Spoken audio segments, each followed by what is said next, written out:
Ini mudah-mudahan Allah membalas kebaikan. Kami tidak bisa memberikan apapun selain doa agar kawan-kawan, rekan-rekan media selalu sehat dan dalam lindungan Allah Subhanahu wa taala. Baik, terima kasih. Hari ini kami baru saja mendampingi klien-klien kami untuk menunaikan kewajiban, yakni wajib lapor. Karena hari ini tambah lagi yang harus wajib lapor. Sebelumnya Pak Roy, Pak Rizpon, dan Dr. Tifauzia Tiasma, ada sekarang tambahan wajib lapor Bu Kurniatira Royani, Pak Rustam Effendi, juga Pak Rizal Fadilah. Meskipun ada lagi yang sudah bebas, tak perlu wajib lapor, tak perlu diperiksa, tetapi sekali lagi kami bersyukur karena kami tidak boleh punya sifat nifak. Ada saudara kita yang mendapat kebebasan terus kita tidak bahagia. Terus terang, kita bahagia, kita bersyukur karena apa? Karena Bang Damai Hari Lubis dan Bang Egy Sujana sudah terbebas dari status tersangka dan kembali berstatus merdeka seperti sedia kala. Gitu. Namun sekali lagi kami sangat sayangkan kebahagiaan itu akhirnya harus berkurang. Kenapa? Karena seharusnya kalau sudah berstatus tersangka dan kemudian dicabut menjadi merdeka, tentu harusnya empatinya tidak menginginkan orang lain punya status tersangka atau menjadi tidak merdeka.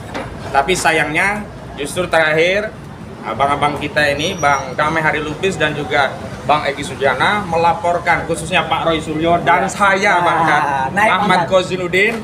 Saya sekarang bukan hanya penasihat hukum ya, sudah punya status baru sebagai apa? Terlapor ya. Jadi mudah-mudahan itu kebaikan buat saya karena kullukum itu adalah khair. Semua apa yang terjadi pada kita semua, insya Allah ada hikmah, ada kebaikan. Tapi terkait itu kami ingin sampaikan statement sebagai berikut. Yang pertama, kami menyadari bahwa ini semua tidak lepas dari kendali otoritas Solo. Sekali lagi, kalau kemarin ada SOP atau KUHP Solo, hari ini manuver pelaporan itu tidak lepas dari strategi pecah belah dan adu domba. Pecah belah dengan menarik dua orang dan memisahkannya dari barisan. Adu domba adalah dengan menjadikan dua orang tadi melaporkan bagian dari kawan-kawannya di perjuangan. Tapi sekali lagi karena kita sudah tahu masalahnya ada di Solo, jadi kami tidak terlalu peduli, bahkan tidak ada dendam sedikit pun kepada saudara-saudara kami yang menjadi pelapor. Meskipun demikian tentu kami harus memberikan tanggapan yang serius dan tegas agar apa? Agar tidak setiap orang itu mudah berbuat kedoliman. Dan karena kita diberi hak untuk membalas kedoliman dengan yang semisalnya. Dan atas pertimbangan itulah maka kami berencana untuk membuat laporan polisi kepada 3 pihak. Yang pertama tentu saya kepada Eli Daneti, selaku kuasa hukum atau pengacara Egy Sujana, karena statementnya telah melampaui kewenangan sebagai advokat dengan bahasa-bahasa yang tidak merepresentasikan bahasa advokat. Bahasa-bahasa yang saya kira saya sangat tidak tega untuk mengulangi atau mengkutipnya dan menyerang fisik klien saya dan bahkan mengeluarkan ujaran-ujaran yang sebenarnya lebih layak itu disampaikan ke program gosip, bukan statement sebagai seorang pengacara, begitu ya. Yang kedua, kami juga akan sampaikan laporan kepada saudara Egy Sujana. Karena sebenarnya setiap statement itu sangat menyakitkan, tetapi karena kita saudara, statement itu tidak kita proses. Namun hari ini ketika kami memberikan statement yang intinya kritik dan sangat menyayangkan tindakan keduanya ke Solo, justru kami dipersoalkan. Nah, hari ini kami juga akan mempersoalkan kembali, yakni statement yang menuduh kami sok jago. Jadi sekali lagi, kami tidak pernah sok jago. Orang yang menyebut kami sok jago dalam perjuangan itu, ya, itu adalah fitnah, sekaligus mencemari perjuangan kami. Kami tulus ikhlas berjuang untuk dan atas nama kepentingan seluruh rakyat Indonesia. Sekali lagi kami tegaskan bahwa perjuangan ini bukan perjuangannya Roy Suryo saja, bukan perjuangannya Tifauzia Tiasma saja, bukan hanya perjuangannya Rizmon Sianipar saja, bukan hanya perjuangannya Kurniatira Royani saja, bukan hanya perjuangannya Rizal Fadilah atau Rustam Effendi, tapi perjuangan membongkar ijazah ini, ijazah palsu saudara Joko Widodo adalah perjuangan seluruh rakyat Indonesia yang hasilnya ditunggu-tunggu oleh seluruh rakyat Indonesia. Dan karena tendensi ini perjuangan intensinya untuk seluruh rakyat Indonesia, maka tidak ada sok jago-jagoan. Kita benar-benar teguh, konsisten, amanah berada di jalan ini. Dan saya ingatkan kepada seluruh rakyat Indonesia, tidak perlu ada rasa khawatir, tidak perlu ada rasa cemas, tidak perlu ada gundah gulana, tidak perlu mengkhawatir. Kami akan menempuh jalan sebagaimana yang telah ditempuh dua orang dari saudara-saudara kami seperjuangan sebelumnya yang memutar arah, menyimpangi kami, memburu ya langkah ke Solo dengan mengendap-endap dan berhasil mendapatkan SP3. Kami secara tegar terbuka akan terus berada di jalan ini sampai titik darah penghabisan, sampai titik finish, sampai ada keputusan yang berkekuatan hukum tetap terhadap status ijazah saudara Joko Widodo. Jadi kami tegaskan, kami bahagia, gembira, tidak bersedih.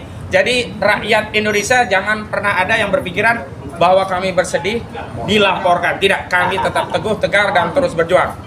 Selanjutnya, kami ingin tegaskan karena ada beberapa statement yang perlu disampaikan secara langsung. Pertama, kami persilakan Bang Herman Kadir sebagai perwakilan kami untuk menyampaikan. Lalu nanti Bung Gafur sekali terkait materi dan substansi yang akan dilaporkan, dilanjutkan ke yang lainnya. Silakan Bang Herman. Di tengah Bang Herman, di tengah. Ya. Bismillahirrahmanirrahim. Assalamualaikum warahmatullahi wabarakatuh. Salam sejahtera buat kita semua. Perlu saya tanggapi bahwa laporan Egy Sujana itu keliru. Artinya laporan itu tidak memenuhi unsur delik. Apalagi di situ masalah tuyul. Bahasa tuyul itu jadi unsur delik. Nah, itu satu hal yang keliru menurut saya. Undang-undang KUHP kita tidak mengcover masalah itu. Ya, artinya apa? Ini sudah pernah pengalaman saya waktu jadi tim pembela di Munadi dulu, jin buang anak, akhirnya dimentahkan oleh pengadilan. Jin buang anak itu karena tidak mau menuntut delik. Artinya apa? Secara hukum legal standing untuk laporan itu keliru dan tidak berdasar hukum. Yang kedua, saya lihat Egy adalah sahabat perjuangan teman-teman itu tadinya, awalnya ya, sahabat perjuangan di dalam masalah ijazah Jokowi. Kalau tiba-tiba dia berkhianat atau dia artinya keluar dari jalur perjuangan ini, ya silakan aja. Tapi jangan kawan sendiri, teman sendiri dijadikan lapor gitu. Jadikan musuhnya juga gitu. Nah, ini satu hal yang keliru menurut saya. Artinya apa? Secara idealisme perjuangan ini Egy tidak jelas ini. Ya. Komitmen di dalam perjuangan ya ini tidak jelas. Saya tidak menyangka ya Egy Sujana ini bisa seperti ini. Yang dahulunya tidak seperti itu. Ya, sejak saya sama-sama di HMI Celosari 17 dulu, saya sama dia ada orang yang tegar terus mendoktrin menjadi kader-kader HMI itu sebagai pejuang. Tapi kali ini saya kaget betul dan saya merasa bahwa ini lucu gitu. Satu hal yang keliru Bang Egy mengambil langkah-langkah seperti ini. Nah, itulah saran saya kepada saudaraku Egy Sujana, Profesor Dr. SA MSI. Cobalah ditinjau kembali laporan ini. Artinya laporan ini tidak ada legal standingnya, tidak ada dasar hukum, ya unsur delik tuyul itu tidak ada di dalam KUHP yang baru maupun yang lama. Yang kedua, di mana idealisme perjuangannya yang selama ini yang dia dengung-dengungkan. Setiap ketemu orang Allahu Akbar, Allahu Akbar. Nah, ini gimana idealisme dia? Demikianlah usulan saya, saran saya, tanggapan saya terhadap laporan saudara Egy Sujana hari ini. Terima kasih. Wassalamualaikum warahmatullahi wabarakatuh. Selanjutnya tentang materi muatan yang akan dilaporkan oleh tim kami dan hari ini diwakili oleh Bung Gafur Sangaji. Silakan Bung Gafur. Ya. Terima kasih Bang Aka atas waktunya. Jadi rekan-rekan media, pertama kami dari tim kuasa hukumnya Mas Roy CS bersama 3 tersangka yang hari ini juga melaksanakan ya. Berarti Mas Roy CS dan AK CS. Ya. Jadi perlu kami sampaikan bahwa LP yang disampaikan oleh terhadap Mas Roy kemudian Bang Aka itu sebetulnya bermula dari kritik tajam kami terhadap proses penegakan hukum dengan keluarnya SP3 yang dasarnya adalah restoratif justice. Bermula dari kritik yang tajam itu, maka kemudian ditafsirkan bahwa ada delik pencemaran nama baik, ada delik fitnah, padahal seperti tadi yang disampaikan oleh Bang Herman, itu jauhlah perbuatannya gitu. Ketika Mas Roy mengutip ada 2 tuyul bertemu dengan jin ifrit, ya, itu sebetulnya adalah suatu kritikan satir gitu, yang mengambil dari karikatur seorang wartawan senior. Jadi sama sekali tidak ada mens rea dari Mas Roy untuk menghinakan seseorang, ya, untuk kemudian merendahkan seseorang. Bahkan Mas Roy itu mempunyai hubungan yang sangat baik dengan Bang Egy. Setelah beliau mendapatkan SP3, pada saat beliau mau berangkat ke Malaysia, Mas Roy menyampaikan ke saya bahwa ada WhatsApp masuk dari Bang Egy kepada Mas Roy, Brother Roy terus berjuang, dan Mas Roy menyampaikan terima kasih. Jadi sebetulnya secara hubungan emosional dan hubungan sosial itu baik-baik saja. Kemudian ini menjadi persoalan hukum karena memang ada kritikan yang pedas dari kami terkait dengan penegakan hukumnya yang kami kritik, ya, yaitu SP3 yang dijadikan sebagai dasar kedua tersangka tidak lagi berstatus tersangka itu sebetulnya bermula dari evaluasi kami terhadap cacat formil dan cacat material SP3 dengan dasar RJ, ya. Jadi ini tidak bisa lepas dari situ. Hal yang kedua adalah dari sisi perbuatan material, apa yang disebut sebagai delik pencemaran nama baik, delik penghinaan yang dilaporkan oleh dua pelapor, pasal 433, pasal 434, kemudian juga 27A Undang-Undang ITE, itu jauhlah dari perbuatan mereka gitu, ya. Jadi menurut kami ini sebetulnya adalah ada satu upaya untuk mengalihkan perhatian publik dari isu utama atau yang kita sebut dengan predikat crime, yaitu ada dugaan tindak pidana pemalsuan dugaan tindak pidana ijazah palsu atau persoalan ijazah palsu yang hari ini disidik oleh Polda Metro Jaya ingin dialihkan dengan LP ini, sehingga mengaburkan pusat perhatian masyarakat yang saat ini masyarakat sedang menantikan gitu loh. Mana yang benar, apakah ijazah ini asli ataukah ijazah ini palsu gitu. Nah, ini yang coba dikaburkan. Kemudian yang terakhir adalah ini sebetulnya menjadi satu cermin bahwa demokrasi kita sedang dalam titik yang sangat nadir. Kita sudah punya KUHP dan KUHP baru. Dan sah-sah saja ketika ada warga negara, apalagi kami sebagai tim kuasa hukumnya Mas Roy, kemudian ada Bang Ahmad Kozinudin, ada Bang Herman, kemudian ada Bang Jack Aspardi Pilihan, dan yang lain ada Bang Medi juga. Ketika menyusun satu bentuk, menyampaikan satu bentuk kritikan hukum yang pedas, itu sah secara hukum. Karena kehadiran seorang advokat warga negara itu kan adalah melakukan check and balance terhadap proses penegakan hukum. Kalau aparat penegak hukum dikritik dan kemudian itu ditafsirkan sebagai satu bentuk delik fitnah dan pencemaran nama baik, belum gimana kita mau mempertaruhkan negara hukum kita gitu. Berarti semua proses hukum yang dilakukan oleh aparat penegak hukum ya tidak perlu dikoreksi. Ya, bisa saja penegakan hukum itu dilakukan secara sepihak tanpa ada check and balance dari masyarakat atau aparat penegak kami ini juga sebagai penegak hukum. Ya berarti buat apa kita punya KUHP dan KUHP baru? Katanya kita sudah punya hukum pidana nasional yang berdasarkan Pancasila, Undang-Undang Dasar 45 dan nilai kearifan lokal. Kok ada warga negara yang mengkritik proses penegakan hukum kemudian itu ditafsirkan sebagai pencemaran nama baik? Ini yang sesuatu yang menurut kami sangat keliru. Oleh karena itu terkait dengan pilihan tim hukum untuk kemudian melakukan langkah hukum terhadap laporan tersebut, kami pikir adalah itu hal yang sangat wajar dan sah saja. Karena saat ini memang tim hukum sedang melakukan pengkajian terhadap materi-materi mana yang nanti kemudian akan kami laporkan ke SPKT Polda Metro Jaya, ya, dengan pelapor adalah Mas Roy dan kemudian Bang Aka, ya. Mungkin kami tidak bisa membuka secara gamblang materinya apa, karena itu adalah materi penyelidikan, dan kalau naik tahap penyidikan itu juga nanti menjadi materi penyidikan. Tapi yang kami sayangkan adalah kok perkara ini semakin hari menggelinding seperti snowball effect yang kemudian menimbulkan kegaduhan yang semakin meluas gitu. Ini karena apa? Karena tidak ada mitigasi resiko dari Pak Joko Widodo.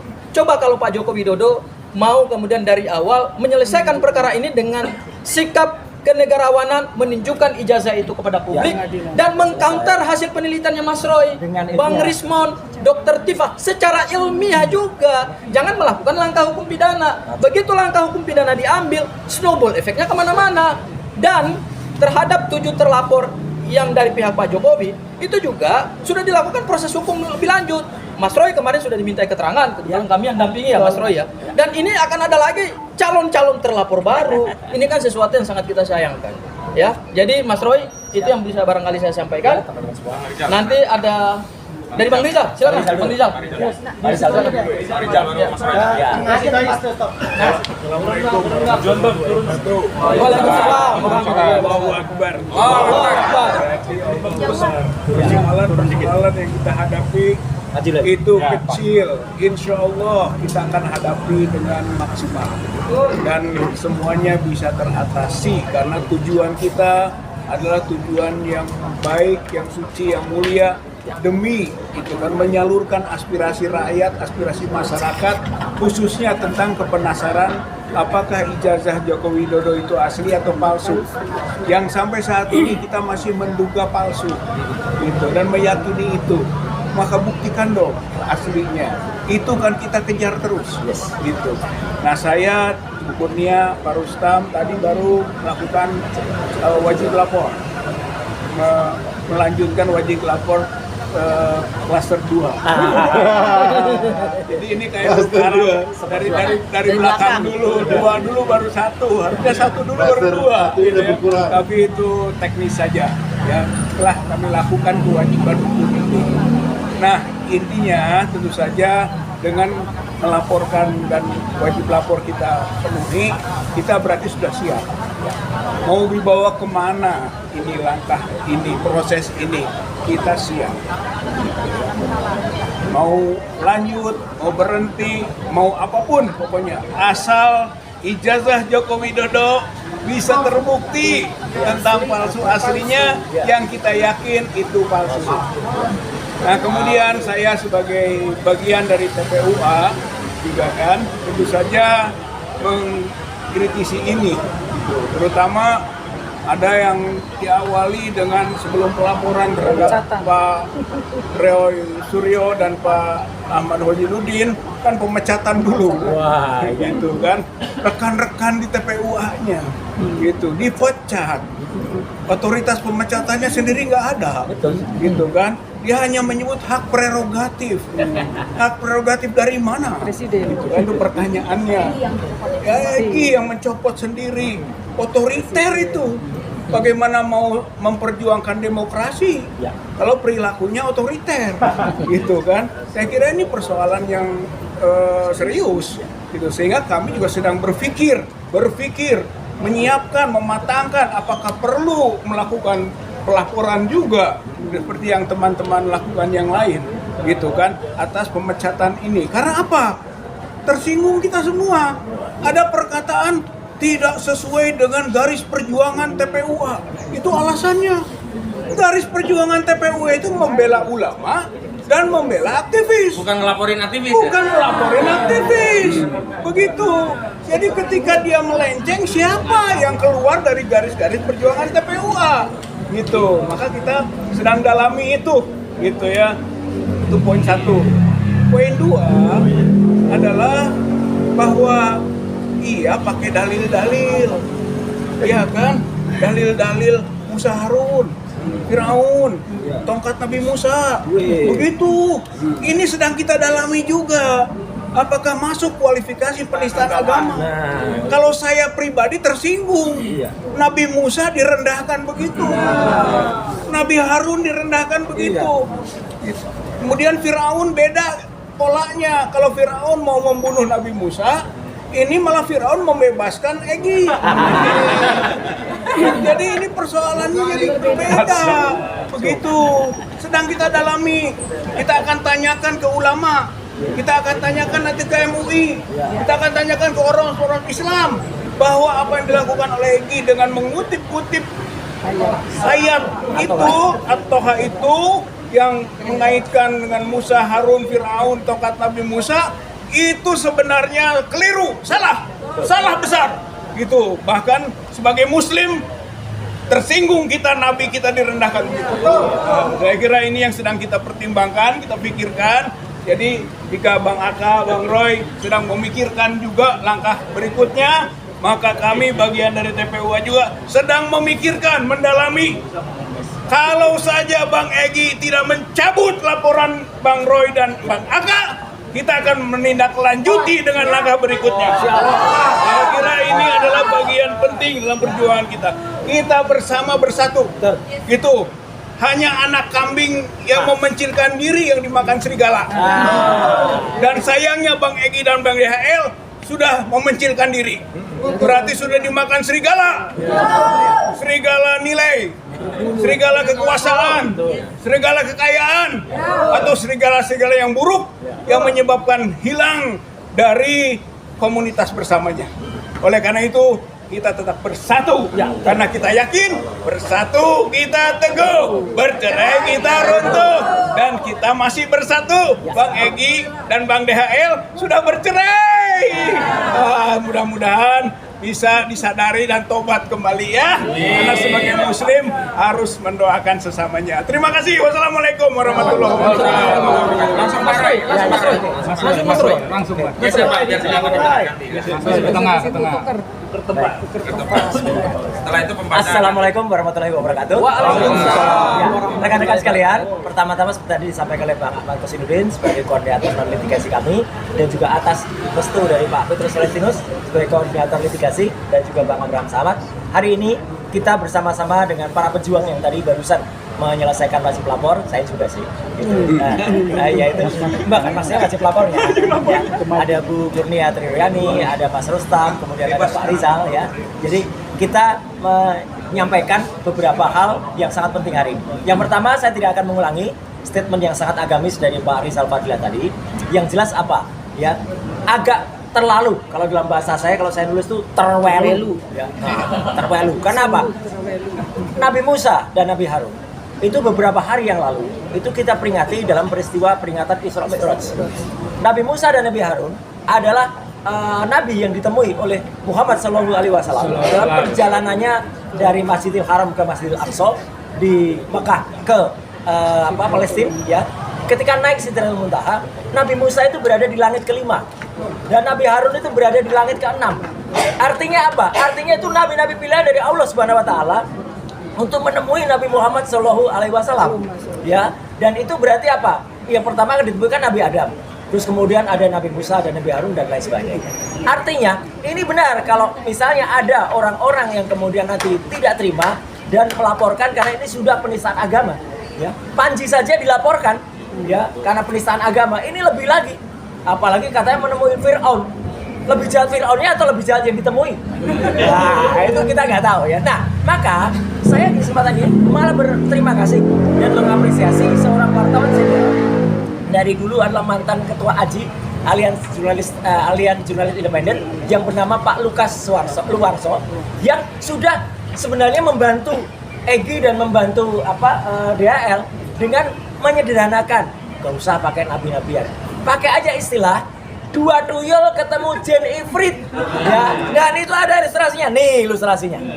Nah, jadi dua tuyul ketemu Jin Ifrit itulah yang kemudian saya pakai dua tuyulnya, yang kemudian kita sama-sama ketika berjuang waktu itu, saya pakai istilahnya, kita tetap berjuang meskipun ada dua tuyul yang melarikan diri. Nah, perkara dua tuyul itu sama dengan yang dilaporkan oleh ini, ya terserah. Dan sebenarnya yang agak tersinggung sebenarnya saya loh di sini. Ini dua tuyul ini mirip saya sama Respon. Iya. Jadi sebenarnya saya aja nggak tersinggung kok. Apalagi dilaporkan. Tadi benar Pak Herman Kadir tadi. Ya, coba kita cari di KUHP atau di KUHP. Ada nggak kata-kata tuyul itu? Nggak ada. Yang ada malah Mbak Yul. Nah, siapa itu Mbak Yul? Mbak Yul itu yang tangannya bisa menembus imbus. Nah, dan ketahuan sama Bang Gaffor, dia ketika diperiksa, ketika dalam gelar perkara khusus, bawa handphone. Itu. Padahal ditanya, loh ibu kok bawa handphone? Saya kan punya dua. Loh ini bukan masalah 2 handphone, 10 handphone. Nggak boleh bawa handphone itu. Nah, jadi hari ini kalau sebelum tadi teman-teman nggak usah tanya ke saya selaku pribadi dan juga insya Allah juga Bang Aka, kita mengikuti sikap dari kuasa hukum kami yang nanti akan dibacakan oleh Bu Kurnia Triroyani, ya, sikap kami. Jadi kita tetap bersama, tidak ada statement pribadi. Ya, ini adalah kebersamaan kita, kebersamaan dari 6 yang masih tersisa sekarang, ya, untuk melawan kebatilan. Jadi insya Allah itu yang ingin saya sampaikan. Jadi sekali lagi yang ingin saya sampaikan, mau dipegang. Kita tuh mau persoalan ini mau pendek, ya, mau kemudian persoalannya dibikin panjang, tetap kita ikuti. Ya, mau pendek mau panjang tetap kita ikuti dan kita akan lawan semuanya. Sekian, terima kasih. Wassalamualaikum warahmatullahi wabarakatuh. Ada yang pegang ini, Oh iya, pegang. Ini saya pegang dulu karena pasti. Bismillahirrahmanirrahim. Biar panjang. Assalamualaikum warahmatullahi wabarakatuh.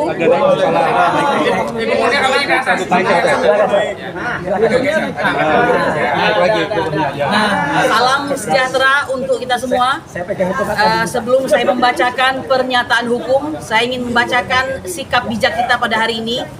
Ini ada kata-kata bijak bahwa antara ubi dan tape itu yang tidak ada beda dalam hal warna. Yang membedakan mereka menjadi dari keras menjadi lembek dengan proses peragian. Apa itu proses peragian? Yaitu perubahan senyawa organik menggunakan oksigen dengan bantuan mikroorganisme seperti ragi, ya, kemudian jamur barangkali atau pungi begitu. Jadi inilah yang terjadi barangkali. Saya lanjutin ya. Bismillahirrahmanirrahim. Pernyataan hukum tim advokasi anti kriminalisasi akademi dan aktivis tentang pelaporan Egy Sujana dan Damai Hari Lubis terhadap Roy Suryo dan Ahmad Khosinuddin adalah konfirmasi strategi pecah belah dan adu domba Jokowi. Sebagaimana diketahui, Egy Sujana bersama pengacaranya Eli Daneti telah melaporkan Roy Suryo dan Ahmad Khosinuddin di Sentra Pelayanan Kepolisian Terpadu atau SPKT Polda Metro Jaya pada 26 Januari 2026. Menyusul kemudian Damai Hari Lubis melaporkan Ahmad Khosinuddin. Materi laporan adalah dugaan pencernaan dan fitnah sebagaimana pencemaran dan fitnah sebagaimana dimaksud dalam pasal 433 dan pasal 434 Undang-Undang Nomor 1 Tahun 2023 tentang KUHP.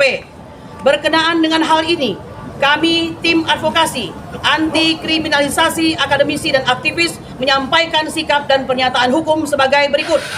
Pertama, pelaporan yang dilakukan oleh Egy Sujana dan Damai Hari Lubis adalah konfirmasi strategi pecah belah dan adu domba kubu Jokowi telah, sedang, dan akan terus dilakukan yang awalnya Jokowi memecah belah dengan terbitnya SP3 diduga atas instruksinya. Selanjutnya diduga Jokowi melakukan adu domba dengan adanya laporan polisi terhadap Roy Suryo dan Ahmad Khosinuddin. Tujuannya agar publik teralihkan perhatiannya dari kasus ijazah palsu sehingga Jokowi dapat selamat dari potensi pidana saat perkara bergulir di pengadilan. Kedua, laporan yang dibuat oleh Egy Sujana bersama pengacaranya Eli Daneti dan Damai Hari Lubis selain mempertontonkan karakter pengkhianat juga membuktikan bahwa ketiganya telah benar-benar resmi menjadi bagian dari termul yang melayani kepentingan politik Jokowi. Ketiga, posisi Egy Sujana dan Damai Hari Lubis sebagai Ketua Umum dan Sekjen TPUA telah merusak wibawa, marwah, dan kehormatan TPUA. Karena TPUA bisa dipersepsikan publik bukan lagi sebagai pembela ulama dan aktivis, tapi justru pelaku kriminalisasi pada aktivis dan melayani kepentingan Jokowi. Oleh karena itu, dengan segala kerendahan hati dan penuh penghormatan, kami menghimbau kepada otoritas yang memiliki kendali atas organisasi TPUA untuk menegur Egy Sujana dan Damai Hari Lubis sekaligus segera memerintahkan kepada keduanya untuk mencabut laporan.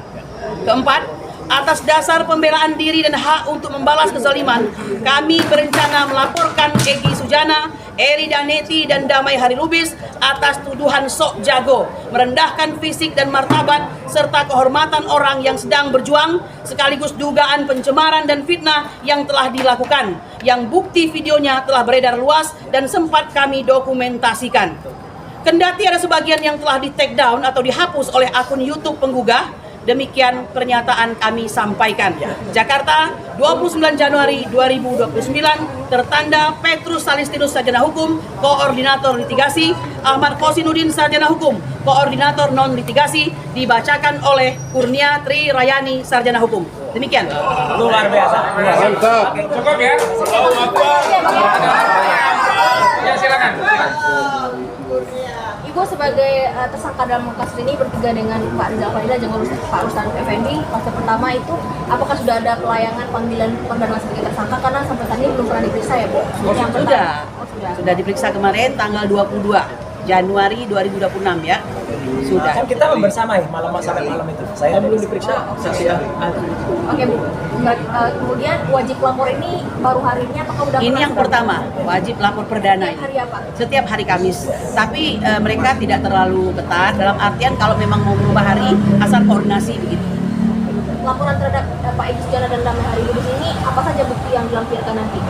Nanti ya. Bagaimana, saya kira cukup. Ini jawaban saya nanti oleh tim hukum saja ya. Oke, terima kasih ya. Terima kasih semuanya ya. Terima kasih. Terima kasih. Selamat berjuang. Terima kasih.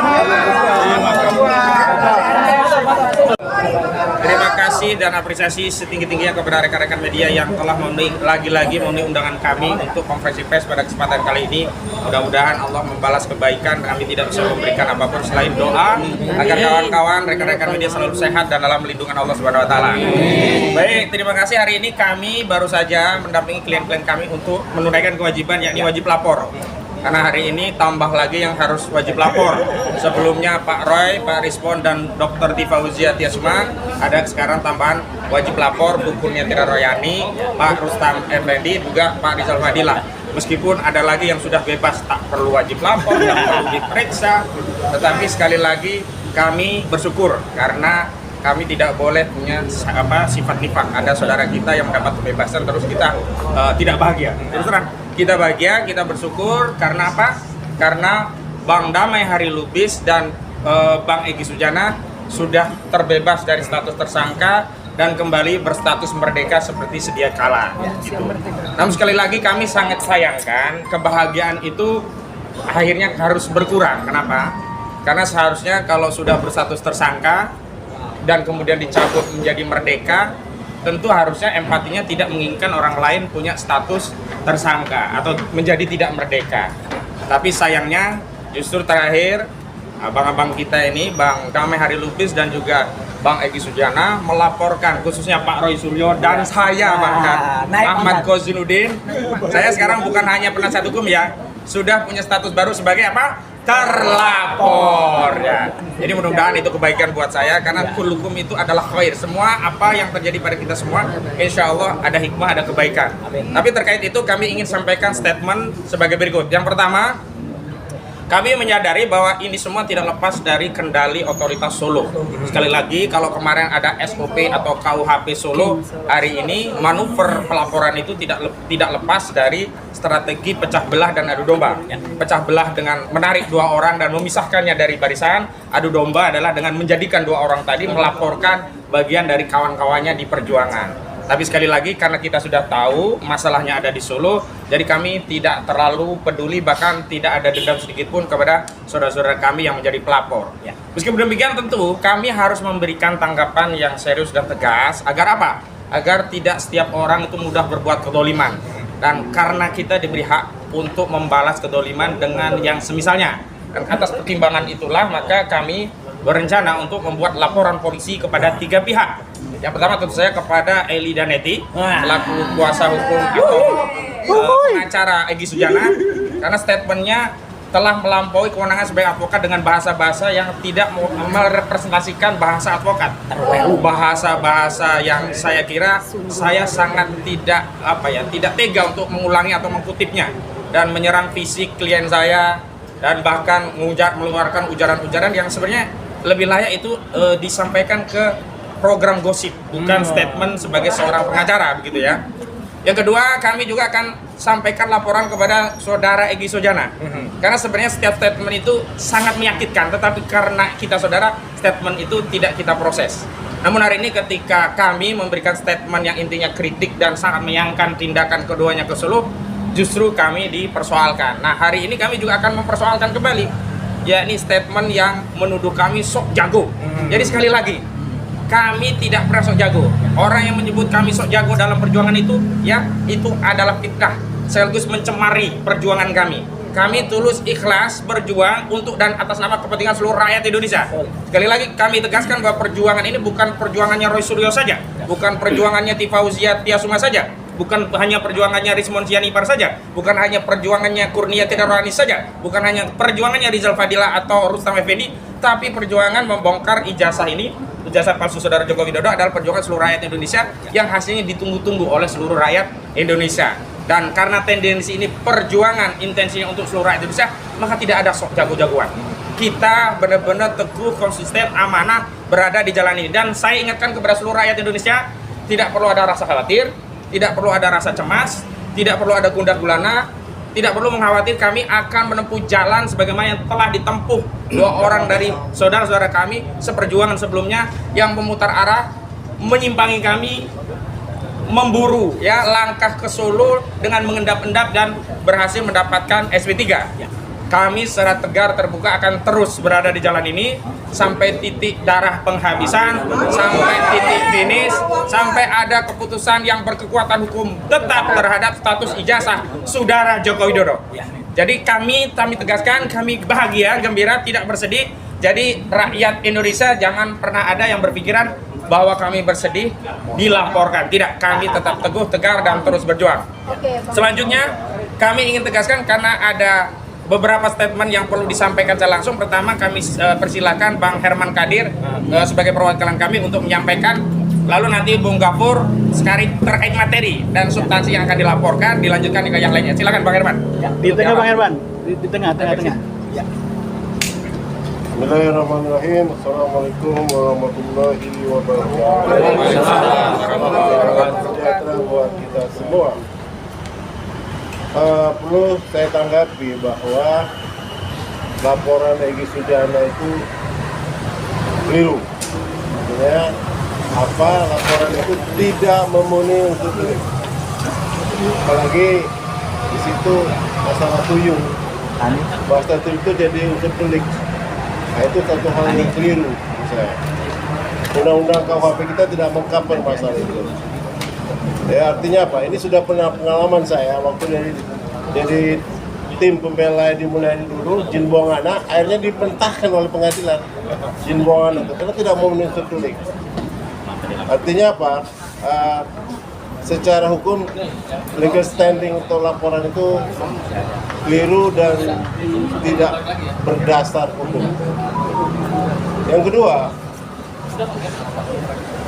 saya lihat Egy adalah sahabat perjuangan teman-teman itu tadinya awalnya, ya, sahabat perjuangan di dalam masalah ijazah Jokowi. Kalau tiba-tiba dia berkhianat atau dia artinya keluar dari jalur perjuangan ini, ya silakan aja. Tapi jangan kawan sendiri, teman sendiri dijadikan lapor gitu. Jadikan musuhnya juga gitu. Nah, ini satu hal yang keliru. Artinya apa? Secara idealisme perjuangan ini Egy tidak jelas ini. Ya.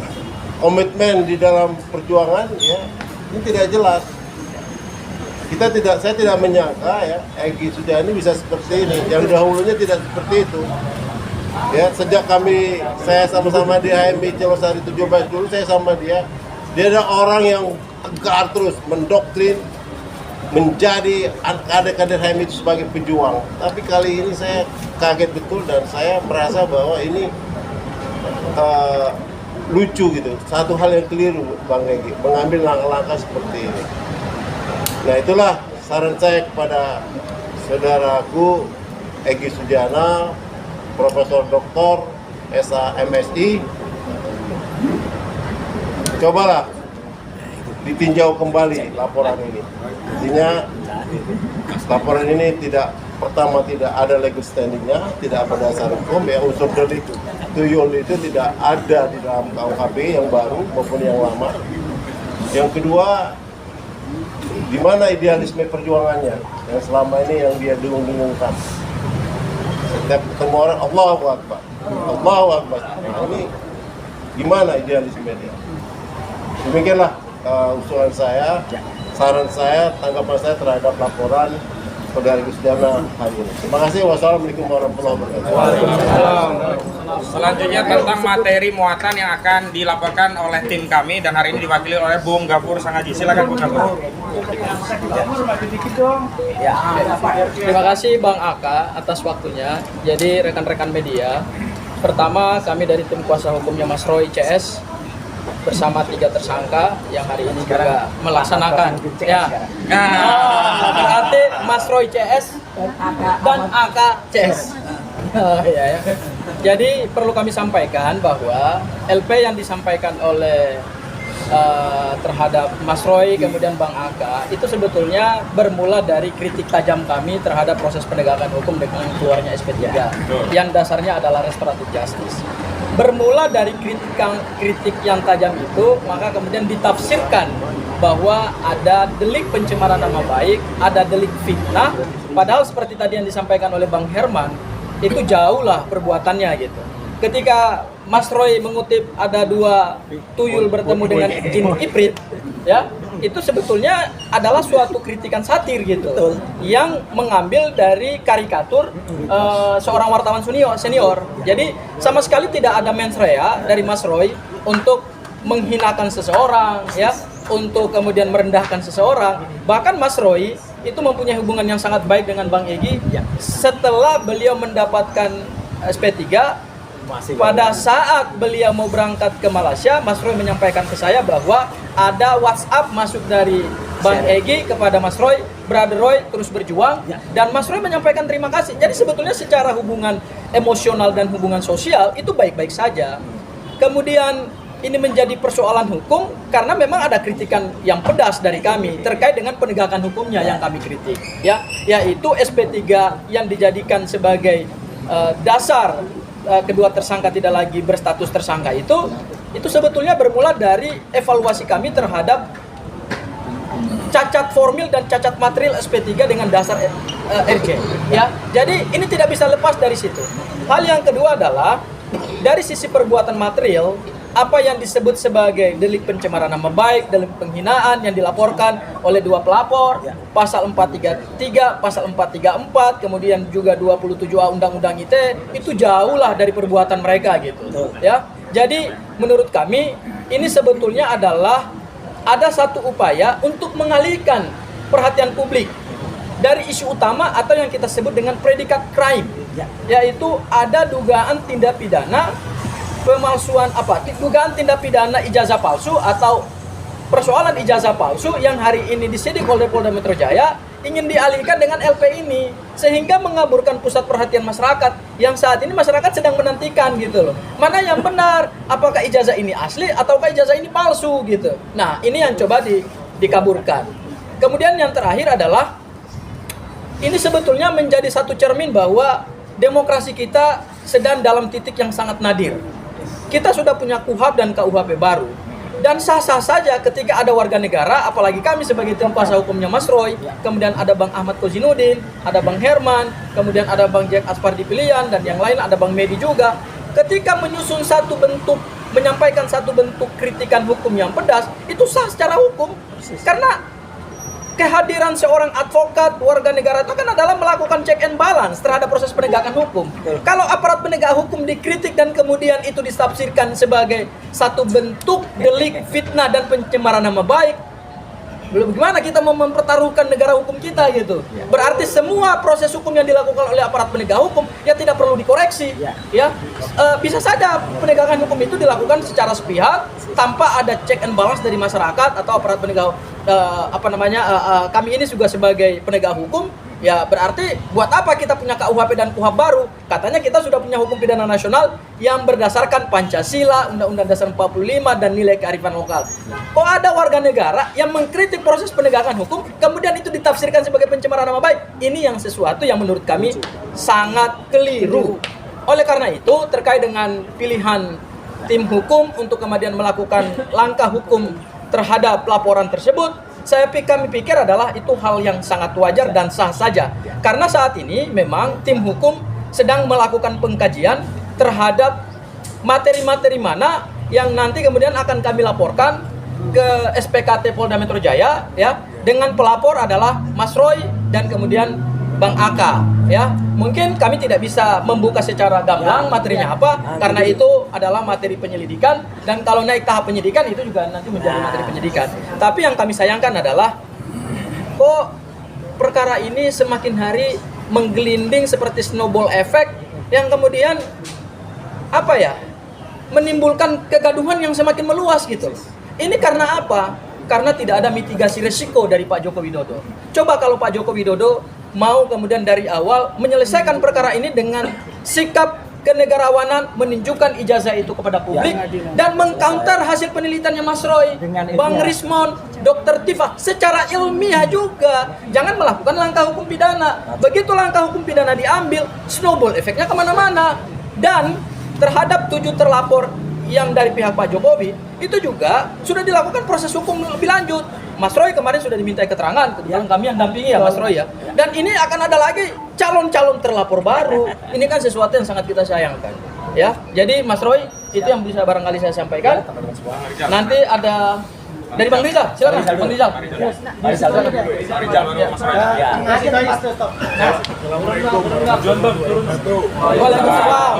Allahu Akbar.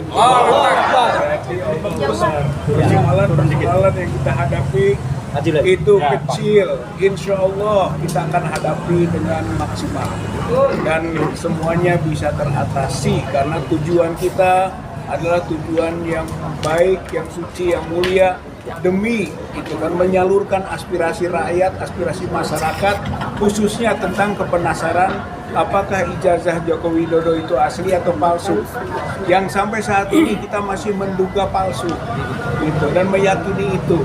Maka buktikan dong aslinya. Itu kan kita kejar terus, gitu. Nah saya, Bu Kurnia, Pak Rustam tadi baru melakukan wajib lapor, melanjutkan wajib lapor klaster 2. Jadi ini kayak sekarang dari belakang dulu, 2 dulu baru 1, harusnya 1 dulu baru 2. Gitu ya. Tapi itu teknis saja. Ya, setelah kami lakukan kewajiban hukum itu. Nah, intinya tentu saja dengan melaporkan dan wajib lapor kita penuhi, kita berarti sudah siap. Mau dibawa kemana ini langkah ini, proses ini, kita siap. Mau lanjut, mau berhenti, mau apapun pokoknya. Asal ijazah Joko Widodo bisa terbukti tentang palsu aslinya, yang kita yakin itu palsu. Nah kemudian saya sebagai bagian dari TPUA juga kan tentu saja mengkritisi ini, terutama ada yang diawali dengan sebelum pelaporan terhadap Pak Roy Suryo dan Pak Ahmad Wajidudin kan pemecatan dulu. Wah, gitu kan, rekan-rekan di TPUA-nya gitu dipecat, otoritas pemecatannya sendiri nggak ada, gitu kan. Dia hanya menyebut hak prerogatif. Hak prerogatif dari mana? Presiden. Itu pertanyaannya. Ya, Egy yang mencopot sendiri. Otoriter itu.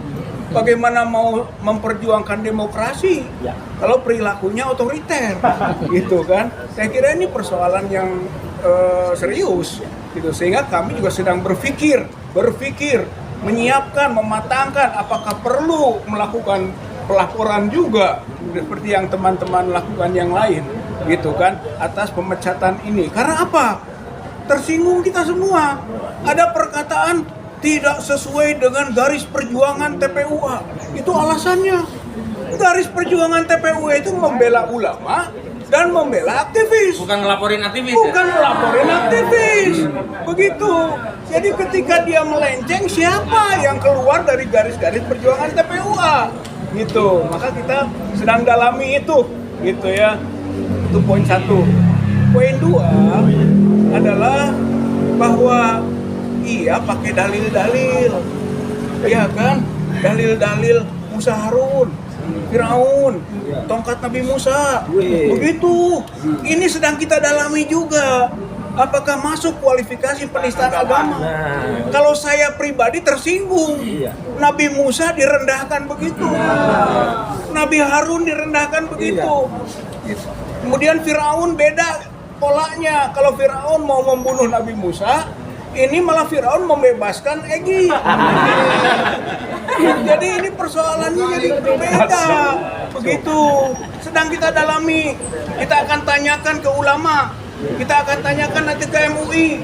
Kita akan tanyakan ke orang-orang Islam bahwa apa yang dilakukan oleh Egy dengan mengutip-utip ayat itu atau itu yang mengaitkan dengan Musa, Harun, Firaun, tongkat Nabi Musa, itu sebenarnya keliru, salah besar gitu. Bahkan sebagai muslim tersinggung kita, nabi kita direndahkan. Saya kira ini yang sedang kita pertimbangkan, kita pikirkan. Jadi jika Bang Aka, Bang Roy sedang memikirkan juga langkah berikutnya, maka kami bagian dari TPUA juga sedang memikirkan, mendalami. Kalau saja Bang Egy tidak mencabut laporan Bang Roy dan Bang Aka, kita akan menindaklanjuti dengan langkah berikutnya. Saya kira ini adalah bagian penting dalam perjuangan kita. Kita bersama bersatu. Gitu. Hanya anak kambing yang memencilkan diri yang dimakan serigala. Dan sayangnya Bang Egy dan Bang DHL sudah memencilkan diri. Berarti sudah dimakan serigala.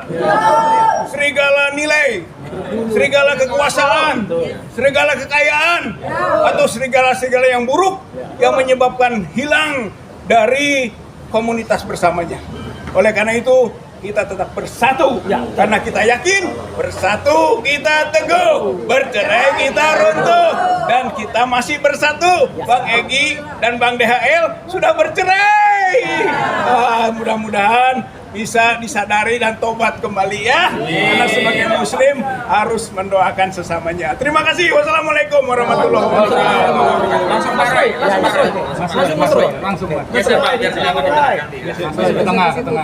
Ke tengah. Setelah itu pembahasan. Assalamualaikum warahmatullahi wabarakatuh. Waalaikumsalam. Ya, rekan-rekan sekalian, pertama-tama seperti tadi disampaikan oleh Bang Ahmad Kosinudin sebagai koordinator non litigasi kami, dan juga atas restu dari Pak Petrus Celestinus sebagai koordinator litigasi, dan juga Bang Abraham Samad.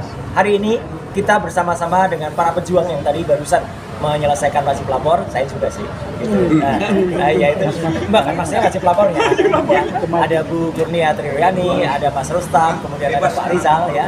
Jadi kita menyampaikan beberapa hal yang sangat penting hari ini. Yang pertama, saya tidak akan mengulangi statement yang sangat agamis dari Pak Rizal Fadila tadi. Yang jelas apa? Ya, agak terlalu, kalau dalam bahasa saya, kalau saya nulis itu terwelu. Ya, terwelu. Karena apa? Nabi Musa dan Nabi Harun itu beberapa hari yang lalu itu kita peringati dalam peristiwa peringatan Isra Mi'raj. Nabi Musa dan Nabi Harun adalah nabi yang ditemui oleh Muhammad SAW dalam perjalanannya dari Masjidil Haram ke Masjidil Aqsa di Mekah ke Palestina ya. Ketika naik Sidratul Muntaha, Nabi Musa itu berada di langit kelima dan Nabi Harun itu berada di langit keenam. Artinya apa? Artinya itu nabi-nabi pilihan dari Allah Subhanahu wa taala untuk menemui Nabi Muhammad SAW, ya. Dan itu berarti apa? Yang pertama ditemukan Nabi Adam, terus kemudian ada Nabi Musa dan Nabi Harun dan lain sebagainya. Artinya ini benar kalau misalnya ada orang-orang yang kemudian nanti tidak terima dan melaporkan karena ini sudah penistaan agama, ya. Panji saja dilaporkan, ya, karena penistaan agama. Ini lebih lagi, apalagi katanya menemui Fir'aun. Lebih jahat Fir'aunnya atau lebih jahat yang ditemui? Nah, itu kita nggak tahu ya. Nah, maka saya di kesempatan ini malah berterima kasih dan mengapresiasi seorang wartawan senior dari dulu adalah mantan ketua AJI, Aliansi Jurnalis Independen, yang bernama Pak Lukas Luwarso, yang sudah sebenarnya membantu Egy dan membantu DHL dengan menyederhanakan, gak usah pakai nabi-nabian, pakai aja istilah dua tuyul ketemu jin ifrit ya, dan itu ada ilustrasinya nih, ilustrasinya. Nah, jadi dua tuyul ketemu jin ifrit itulah yang kemudian saya pakai dua tuyulnya, yang kemudian kita sama-sama ketika berjuang waktu itu saya pakai istilahnya kita tetap berjuang meskipun ada dua tuyul yang melarikan diri. Nah, perkara dua tuyul itu sama dengan yang dilaporkan oleh ini ya terserah. Dan sebenarnya yang agak tersinggung sebenarnya saya loh di sini. Ini dua tuyul ini mirip saya sama Respon. Iya. Jadi sebenarnya saya aja nggak tersinggung kok. Apalagi dilaporkan. Tadi benar Pak Herman Kadir tadi. Ya, coba kita cari di KUHP atau di KUHP, ada nggak kata-kata tuyul itu? Nggak ada. Yang ada malah Mbak Yul. Nah, siapa itu Mbak Yul? Mbak Yul itu yang tangannya bisa menembus timbus. Nah, dan ketahuan sama Bang Gaffor, dia ternyata ketika diperiksa, ketika dalam gelar perkara khusus bawa handphone. Nah, itu. Padahal ditanya, loh ibu kok bawa handphone? Saya kan punya 2. Loh ini bukan masalah 2 handphone, 10 handphone. Nggak boleh bawa handphone itu. Nah, jadi hari ini kalau sebelum tadi teman-teman nggak usah tanya ke saya selaku pribadi dan juga insya Allah juga Bang Aka, kita mengikuti sikap dari kuasa hukum kami yang nanti akan dibacakan oleh Bu Kurnia Triroyani, ya sikap kami. Jadi kita tetap bersama, tidak ada statement pribadi. Ya, ini adalah kebersamaan kita, kebersamaan dari 6 yang masih tersisa sekarang, ya untuk melawan kebatilan. Jadi insya Allah itu yang ingin saya sampaikan. Jadi sekali lagi yang ingin saya sampaikan, mau dipegang. Kita tuh mau persoalan ini mau pendek, ya, mau kemudian persoalannya dibikin panjang, tetap kita ikuti, ya. Mau pendek, mau panjang, tetap kita ikuti dan kita akan lawan semuanya. Sekian, terima kasih. Wassalamualaikum warahmatullahi wabarakatuh. Ada yang pegang ini yang Oh ya, pegang. Ini saya pegang dulu karena pasti. Bismillahirrahmanirrahim. Biar panjang. Assalamualaikum warahmatullahi wabarakatuh.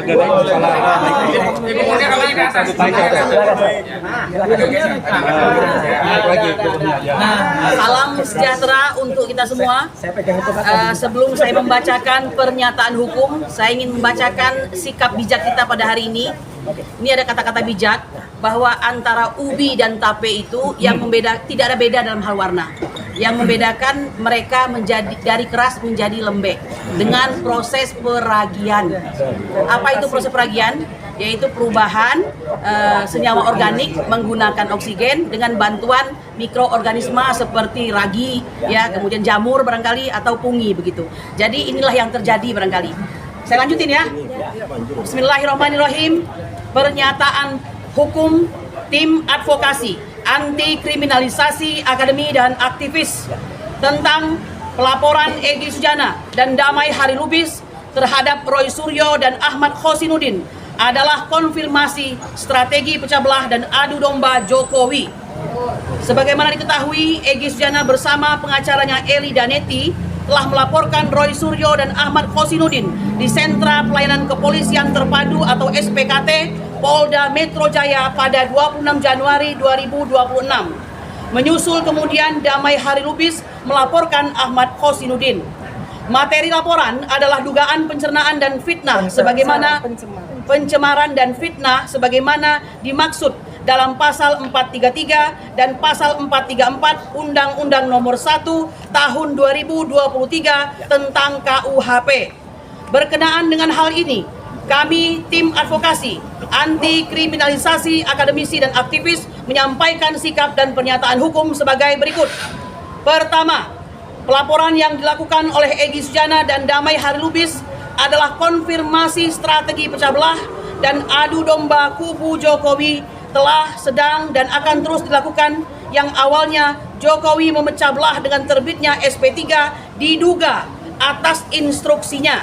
Selanjutnya diduga Jokowi melakukan adu domba dengan adanya laporan polisi terhadap Roy Suryo dan Ahmad Khosinuddin. Tujuannya agar publik teralihkan perhatiannya dari kasus ijazah palsu sehingga Jokowi dapat selamat dari potensi pidana saat perkara bergulir di pengadilan. Kedua, laporan yang dibuat oleh Egy Sujana bersama pengacaranya Eli Danetti dan Damai Hari Lubis selain mempertontonkan karakter pengkhianat juga membuktikan bahwa ketiganya telah benar-benar resmi menjadi bagian dari Termul yang melayani kepentingan politik Jokowi. Ketiga, posisi Egy Sujana dan Damai Hari Lubis sebagai Ketua Umum dan Sekjen TPUA telah merusak wibawa, marwah, dan kehormatan TPUA. Karena TPUA bisa dipersepsikan publik bukan lagi sebagai pembela ulama dan aktivis, tapi justru pelaku kriminalisasi pada aktivis dan melayani kepentingan Jokowi. Oleh karena itu, dengan segala kerendahan hati dan penuh penghormatan, kami menghimbau kepada otoritas yang memiliki kendali atas organisasi TPUA untuk menegur Egy Sujana dan Damai Hari Lubis sekaligus segera memerintahkan kepada keduanya untuk mencabut laporan. Keempat, atas dasar pembelaan diri dan hak untuk membalas kezaliman, kami berencana melaporkan Egy Sujana, Erida Neti, dan Damai Hari Lubis atas tuduhan sok jago, merendahkan fisik dan martabat, serta kehormatan orang yang sedang berjuang, sekaligus dugaan pencemaran dan fitnah yang telah dilakukan, yang bukti videonya telah beredar luas dan sempat kami dokumentasikan. Kendati ada sebagian yang telah di-take down atau dihapus oleh akun YouTube penggugah, demikian pernyataan kami sampaikan. Jakarta, 29 Januari 2029, tertanda Petrus Salistinus Sarjana Hukum, Koordinator Litigasi, Ahmad Kosinudin Sarjana Hukum, Koordinator Non-Litigasi, dibacakan oleh Kurnia Tri Rayani Sarjana Hukum. Demikian. Luar biasa. Mantap. Cukup ya? Ya, silakan. Ibu sebagai tersangka dalam kasus ini bertiga dengan Pak Rizal Fadila dan Pak Ruslan Effendi. Fase pertama itu, apakah sudah ada pelayangan panggilan perdana sebagai tersangka karena sampai saat ini belum pernah diperiksa ya Bu? Sudah diperiksa kemarin tanggal 22 Januari 2026 ya. Sudah. Kan kita membersamai sampai malam itu. Saya belum diperiksa saksi ahli. Oke Bu. Kemudian wajib lapor ini baru hari ini apakah udah Ini yang pertama, wajib lapor perdana. Hari apa? Setiap hari Kamis. Tapi mereka tidak terlalu ketat dalam artian kalau memang mau berubah hari asal koordinasi begitu. Laporan terhadap Pak Egy Sujana dan Damai Hari Lubis ini apa saja bukti yang dilampirkan nanti? Nanti ya. Bagaimana, saya kira cukup. Ini jawaban saya nanti oleh tim hukum saja ya. Oke, terima kasih ya. Terima kasih semuanya ya. Terima kasih. Terima kasih. Selamat berjuang. Terima kasih. Terima kasih dan apresiasi setinggi-tingginya kepada rekan-rekan media yang telah lagi-lagi memenuhi undangan kami untuk konferensi pers pada kesempatan kali ini.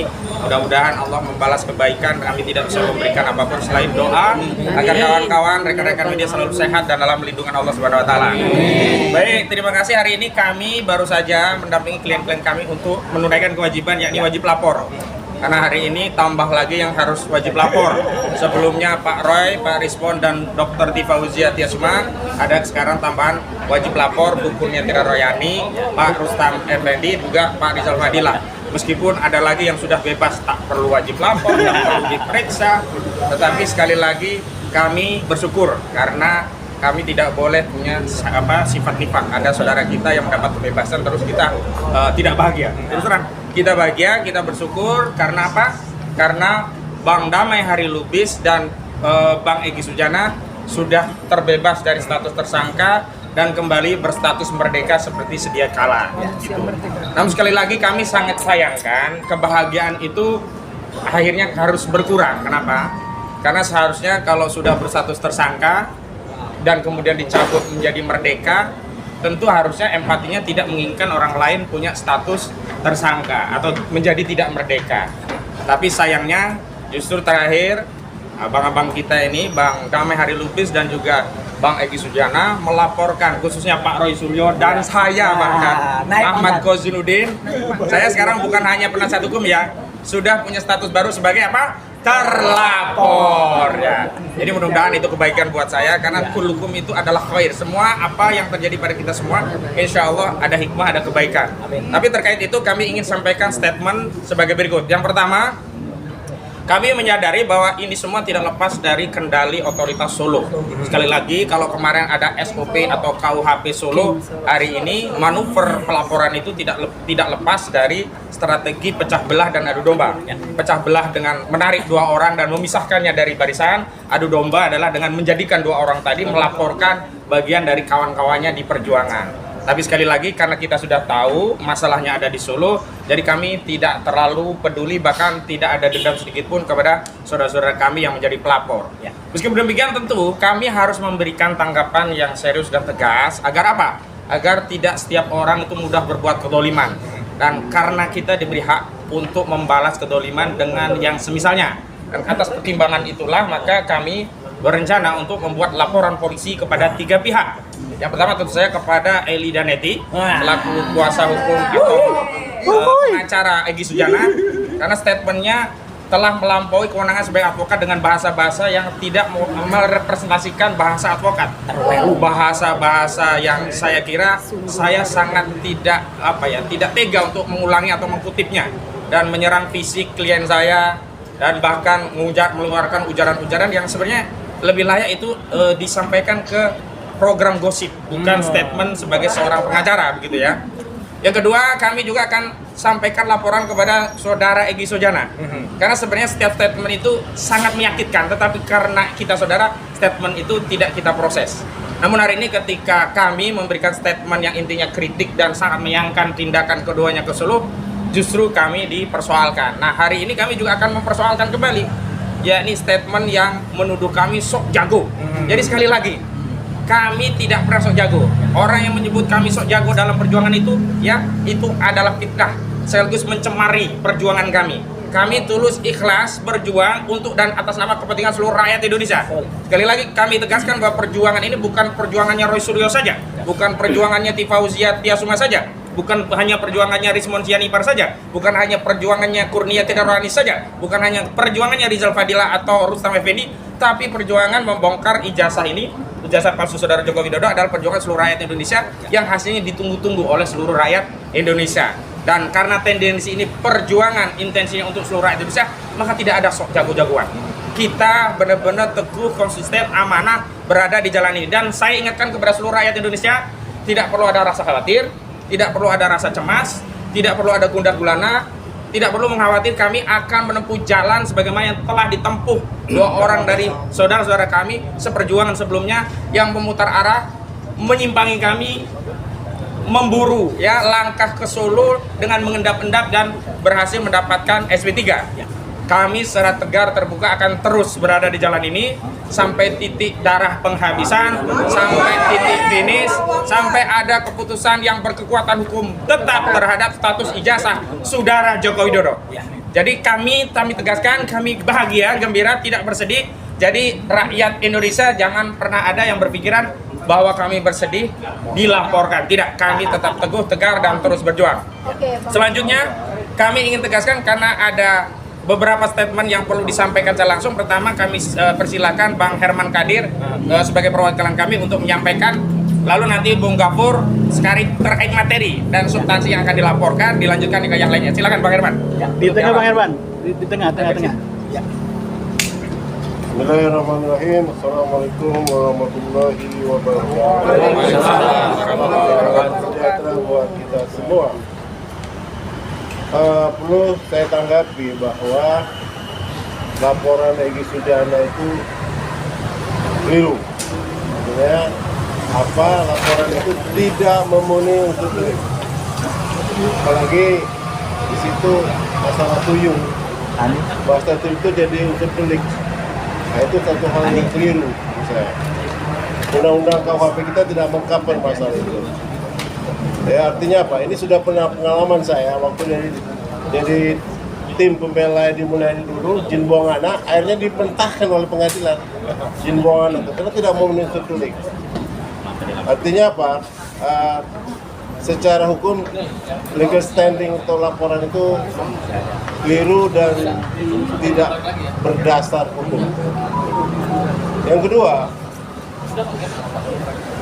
saya lihat Egy adalah sahabat perjuangan teman-teman itu tadi awalnya, ya, sahabat perjuangan di dalam masalah ijazah Jokowi. Kalau tiba-tiba dia berkhianat atau dia artinya keluar dari jalur perjuangan ini, ya silakan aja. Tapi jangan kawan sendiri, teman sendiri dijadikan lapor gitu. Jadikan musuhnya juga gitu. Nah, ini satu hal yang keliru. Artinya apa? Secara idealisme perjuangan ini Egy tidak jelas ini. Ya. Komitmen di dalam perjuangan ya ini tidak jelas. Saya tidak menyangka ya Egy Sujana ini bisa seperti ini. Yang dahulunya tidak seperti itu. Ya, sejak saya sama-sama di HMI Celosari 17 dulu saya sama dia adalah orang yang tegar terus mendoktrin menjadi kader-kader HM itu sebagai pejuang. Tapi kali ini saya kaget betul dan saya merasa bahwa ini lucu gitu. Satu hal yang keliru Bang Egy, mengambil langkah-langkah seperti ini. Nah itulah saran saya kepada saudaraku Egy Sujana, Profesor Dr. MSI, cobalah ditinjau kembali laporan ini. Artinya laporan ini tidak ada legal standingnya, tidak ada dasar hukum, ya unsur delik tuyul itu tidak ada di dalam KUHP yang baru maupun yang lama. Yang kedua, di mana idealisme perjuangannya yang selama ini yang dia dengung-dengungkan. Setiap ketemu orang, Allahu Akbar, Allahu Akbar. Nah, ini gimana idealisme dia? Demikianlah usulan saya, saran saya, tanggapan saya terhadap laporan Saudara Egy Sujana hari ini. Terima kasih. Wassalamualaikum warahmatullahi wabarakatuh. Selanjutnya tentang materi muatan yang akan dilaporkan oleh tim kami dan hari ini diwakili oleh Bung Gafur Sangaji. Silakan Bung Gafur. Terima kasih Bang Aka atas waktunya. Jadi rekan-rekan media, pertama kami dari tim kuasa hukumnya Mas Roy CS bersama 3 tersangka yang hari ini juga melaksanakan berarti Mas Roy CS dan AK CS. Ya. Jadi perlu kami sampaikan bahwa LP yang disampaikan oleh terhadap Mas Roy kemudian Bang Aka itu sebetulnya bermula dari kritik tajam kami terhadap proses penegakan hukum dengan keluarnya SP3 yang dasarnya adalah restoratif justice. Bermula dari kritik yang tajam itu, maka kemudian ditafsirkan bahwa ada delik pencemaran nama baik, ada delik fitnah, padahal seperti tadi yang disampaikan oleh Bang Herman, itu jauhlah perbuatannya gitu. Ketika Mas Roy mengutip ada 2 tuyul bertemu dengan jin ibrit, ya, itu sebetulnya adalah suatu kritikan satir gitu, yang mengambil dari karikatur seorang wartawan senior. Jadi sama sekali tidak ada mens rea dari Mas Roy untuk menghinakan seseorang, ya, untuk kemudian merendahkan seseorang. Bahkan Mas Roy itu mempunyai hubungan yang sangat baik dengan Bang Egy. Setelah beliau mendapatkan SP3, pada saat beliau mau berangkat ke Malaysia, Mas Roy menyampaikan ke saya bahwa ada WhatsApp masuk dari Bang Egy kepada Mas Roy, Brother Roy terus berjuang, dan Mas Roy menyampaikan terima kasih. Jadi sebetulnya secara hubungan emosional dan hubungan sosial itu baik-baik saja. Kemudian ini menjadi persoalan hukum karena memang ada kritikan yang pedas dari kami terkait dengan penegakan hukumnya yang kami kritik, ya, yaitu SP3 yang dijadikan sebagai dasar kedua tersangka tidak lagi berstatus tersangka itu sebetulnya bermula dari evaluasi kami terhadap cacat formil dan cacat material SP3 dengan dasar RJ, ya. Jadi ini tidak bisa lepas dari situ.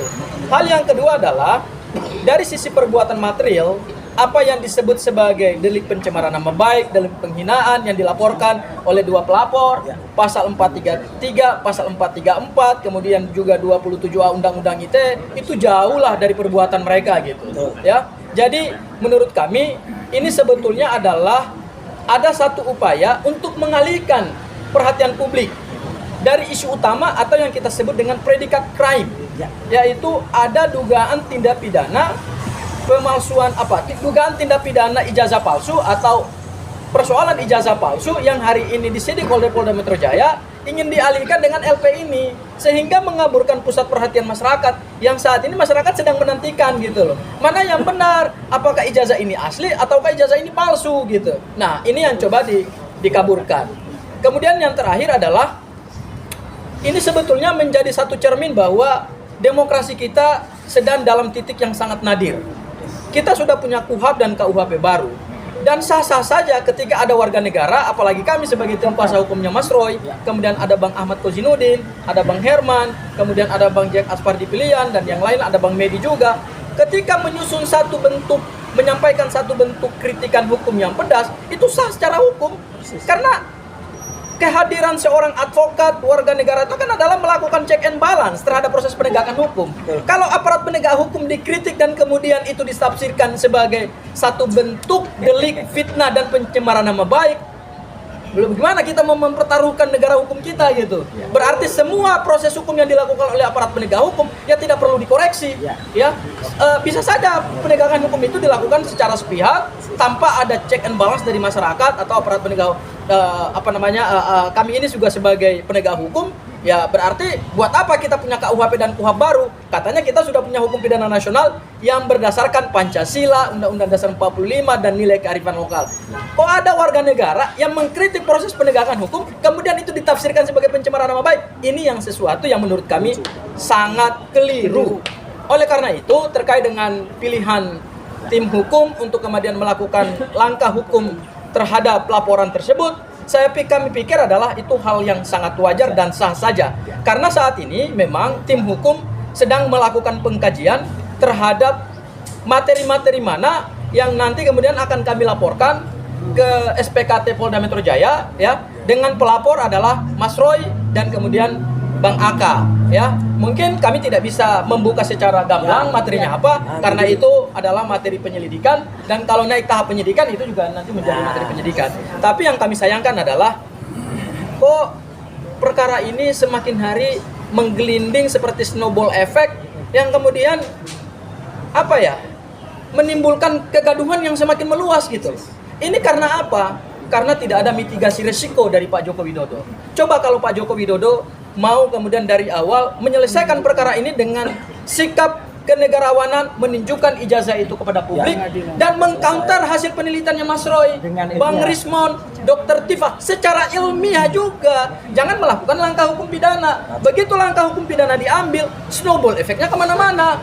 Dan terhadap 7 terlapor yang dari pihak Pak Jokowi, itu juga sudah dilakukan proses hukum lebih lanjut. Mas Roy kemarin sudah diminta keterangan, kebetulan kami yang dampingi ya Mas Roy ya. Dan ini akan ada lagi calon-calon terlapor baru. Ini kan sesuatu yang sangat kita sayangkan. Ya, jadi Mas Roy itu yang bisa barangkali saya sampaikan. Nanti ada dari Bang Rizal, silakan Bang Rizal.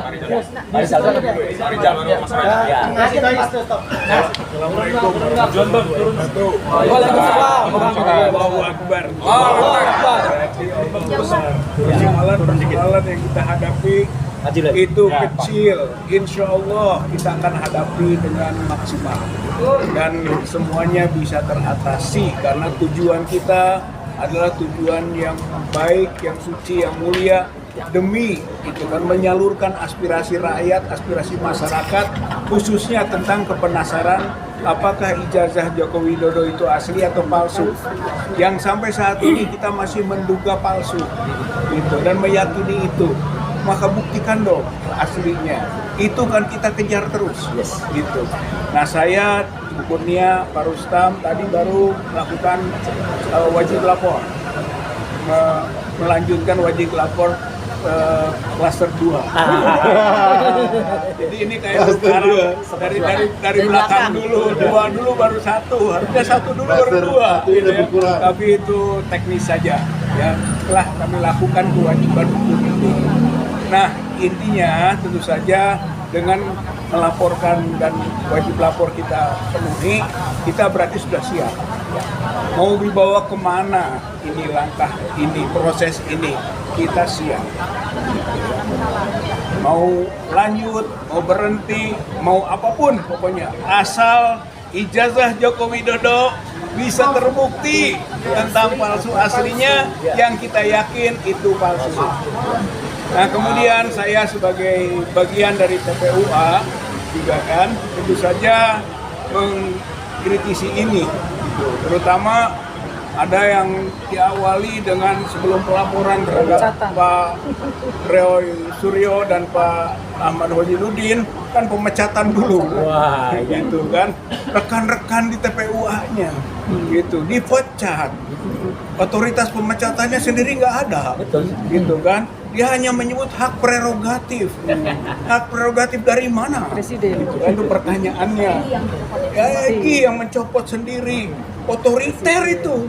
Bagaimana mau memperjuangkan demokrasi kalau perilakunya otoriter, gitu kan? Saya kira ini persoalan yang serius, gitu. Sehingga kami juga sedang berpikir, menyiapkan, mematangkan apakah perlu melakukan pelaporan juga seperti yang teman-teman lakukan yang lain.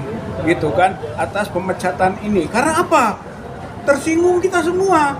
Ada perkataan tidak sesuai dengan garis perjuangan TPUA. Itu alasannya. Garis perjuangan TPUA itu membela ulama dan membela aktivis. Bukan ngelaporin aktivis. Bukan melaporin aktivis. Begitu.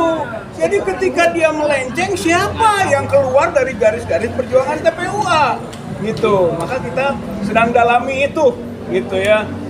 Itu poin 1. Poin 2 adalah bahwa iya pakai dalil-dalil. Iya kan? Dalil-dalil Musa Harun, Firaun, tongkat Nabi Musa. Begitu. Ini sedang kita dalami juga. Apakah masuk kualifikasi penistaan agama? Kalau saya pribadi tersinggung. Nabi Musa direndahkan begitu. Nabi Harun direndahkan begitu. Kemudian Firaun beda polanya. Kalau Firaun mau membunuh Nabi Musa, ini malah Firaun membebaskan Egy. Jadi ini persoalannya jadi berbeda. Begitu. Sedang kita dalami. Kita akan tanyakan ke ulama. Kita akan tanyakan nanti ke MUI. Kita akan tanyakan ke orang-orang Islam bahwa apa yang dilakukan oleh Egy dengan mengutip-utip ayat itu atau itu yang mengaitkan dengan Musa, Harun, Firaun, tongkat Nabi Musa, itu sebenarnya keliru, salah besar, gitu. Bahkan sebagai Muslim tersinggung kita, Nabi kita direndahkan. Saya kira ini yang sedang kita pertimbangkan, kita pikirkan. Jadi jika Bang Aka, Bang Roy sedang memikirkan juga langkah berikutnya, maka kami bagian dari TPUA juga sedang memikirkan, mendalami. Kalau saja Bang Egy tidak mencabut laporan Bang Roy dan Bang Aka, kita akan menindaklanjuti dengan langkah berikutnya. Saya kira ini adalah bagian penting dalam perjuangan kita. Kita bersama bersatu. Gitu. Hanya anak kambing yang memencilkan diri yang dimakan serigala. Dan sayangnya Bang Egy dan Bang DHL sudah memencilkan diri. Berarti sudah dimakan serigala. Serigala nilai, serigala kekuasaan, serigala kekayaan, atau serigala-serigala yang buruk yang menyebabkan hilang dari komunitas bersamanya.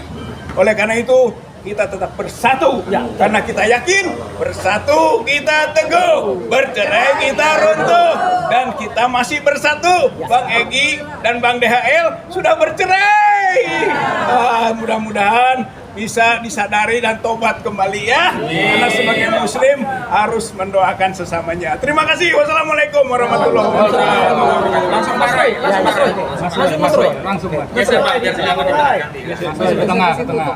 Setelah itu pembahasan. Assalamualaikum warahmatullahi wabarakatuh. Ya, rekan-rekan sekalian, pertama-tama seperti tadi disampaikan oleh Bang Ahmad Kosinudin sebagai koordinator non-litigasi kami, dan juga atas restu dari Pak Petrus Celestinus sebagai koordinator litigasi, dan juga Bang Abraham Samad. Hari ini kita bersama-sama dengan para pejuang yang tadi barusan menyelesaikan wajib lapor. Saya juga sih gitu. Ya itu bahkan masnya wajib lapornya ya. Ada Bu Kurnia Triwyani, ada Mas Rustam, kemudian ada Pak Rizal ya. Jadi kita menyampaikan beberapa hal yang sangat penting hari ini. Yang pertama, saya tidak akan mengulangi statement yang sangat agamis dari Pak Rizal Fadila tadi. Yang jelas apa ya, agak terlalu, kalau dalam bahasa saya, kalau saya nulis tuh terwelu ya. Terwelu. Karena apa? Nabi Musa dan Nabi Harun itu beberapa hari yang lalu itu kita peringati dalam peristiwa peringatan Isra Mi'raj. Nabi Musa dan Nabi Harun adalah nabi yang ditemui oleh Muhammad SAW dalam perjalanannya dari Masjidil Haram ke Masjidil Aqsa di Mekah ke Palestina ya. Ketika naik Sidratul Muntaha, Nabi Musa itu berada di langit kelima dan Nabi Harun itu berada di langit keenam. Artinya apa? Artinya itu nabi-nabi pilihan dari Allah Subhanahu wa taala untuk menemui Nabi Muhammad SAW ya. Dan itu berarti apa? Yang pertama akan ditemukan Nabi Adam, terus kemudian ada Nabi Musa dan Nabi Harun dan lain sebagainya.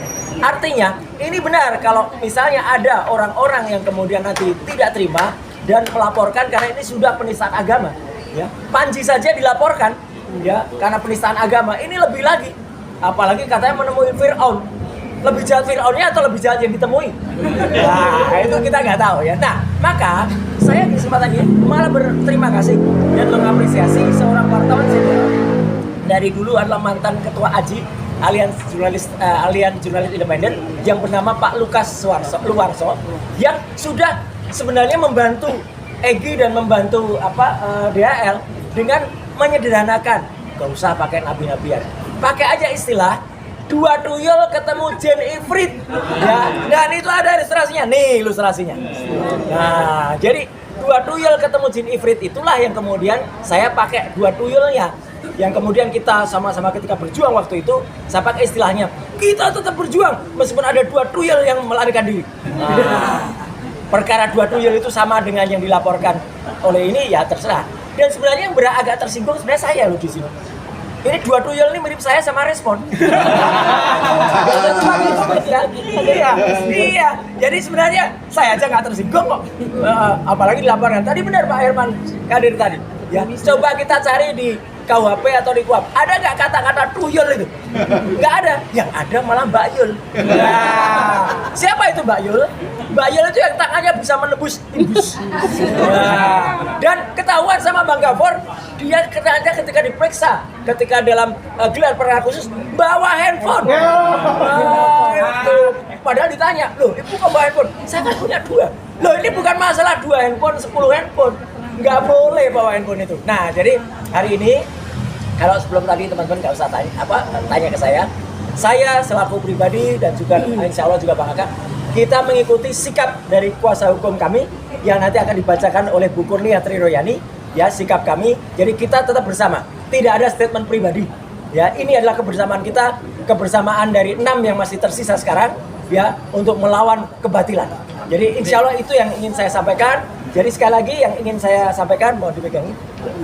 Kita tuh mau persoalan ini mau pendek, ya, mau kemudian persoalannya dibikin panjang, tetap kita ikuti, ya. Mau pendek, mau panjang, tetap kita ikuti dan kita akan lawan semuanya. Sekian, terima kasih. Wassalamualaikum warahmatullahi wabarakatuh. Ada yang pegangin ya? Oh ya, pegang. Ini saya pegang dulu karena pasti. Bismillahirrahmanirrahim. Biar baca. Assalamualaikum warahmatullahi wabarakatuh.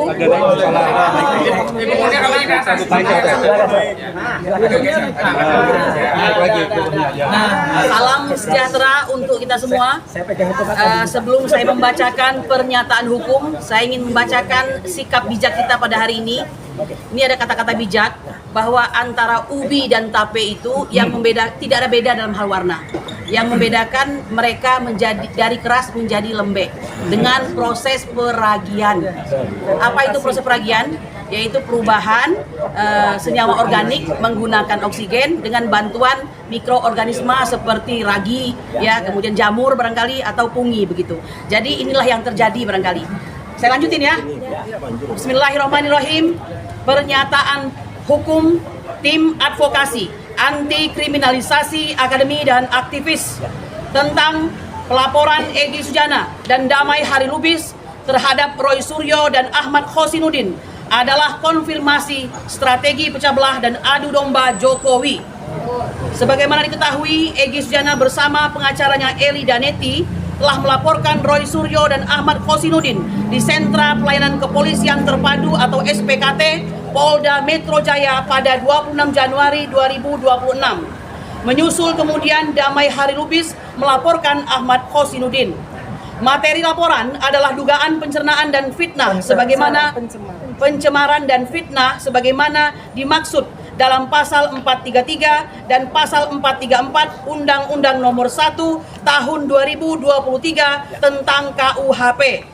Berkenaan dengan hal ini, kami tim advokasi anti kriminalisasi akademisi dan aktivis menyampaikan sikap dan pernyataan hukum sebagai berikut.